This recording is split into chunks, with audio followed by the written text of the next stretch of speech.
conflict has been just extraordinary. I know it is appreciated by the people in Israel, and it should be equally appreciated by the people in the United States and around the world. But as he made it clear that Israel has a right to defend itself, but when we talk about that, is in the context of war fighting. Absolutely, and it has an obligation to defend its people from terrorism and from the kind of attacks that we saw on October 7th. Right. I'm out of time. Let me comment on two last things. One is a quote that you said at the very beginning in your opening remarks. The U.S. commitment to Israel is ironclad. We've said that. The President has said that. Is it fair to also say that the U.S. commitment, as it has been in Camp David, in bringing peace to Egypt and Israel, in the Oslo Accords, in the negotiations between Jordan and Israel for peace, in the leadership it has showed in the Abraham Accords, it's also fair that the United States is also committed to bringing peace to both Israel and the Palestinians once Hamas is defeated? Absolutely, and it's the only way that we will not see a terrible repetition of these events. Thank you. I yield back. So yields. Chair recognizes Mr. James. Thank you, Mr. Chairman. Ambassador Leaf, thank you for your time and for your stamina. I have a quick question for you, followed by a couple others. How do we address the anti-Semitism at the UN? That's an excellent question, and I'm not sure I could give you a 5-minute or a 4-minute, 36-second answer to that. It is really something that we've seen for years.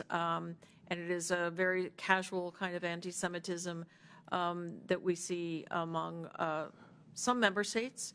Madam, I would respectfully correct you. There's no such thing as casual anti-Semitism. But let me try.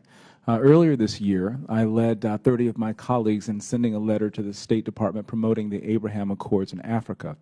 I share this with you because I believe that the Trump administration's vision of peace in the Middle East and abroad is in jeopardy following the horrendous attack on October 7th. This was an attack against not just Israelis, but on humanity broadly. There's a sense that advancements in Israeli normalization might be on long pause, that this bloodshed on October 7th of innocent civilians on all sides might yield yet another generation of dispute, terror, and meaningless death. Is that also your assessment? Oh, there's a great risk of that, yes. Okay. So, Ms. Strahl, the Abraham Accords, I believe, was our best diplomatic strategy to box out Iran and to show the world that American leadership can truly lead to peace, which we've done so many times in our great nation's history. Part of what we're seeing with the United Nations in the destabilization that is being fomented by Russia and China is that they are trying to break the global South away from alignment with the United States that impedes our interests abroad and threatens America and our allies. The progress that was meant to be made instead of launching bombs and firing bullets through extending the Abraham Accords to Africa, we could exchange culture and forge partnerships. Since the future is unknown on how the gaps will be bridged between Israel and the Arab world, how best can we avoid further entanglements with Iran and its proxies if we don't take steps like the Abraham Accords that have already worked to curb the growing spheres of communist influence emanating from Beijing and Moscow through Tehran right now?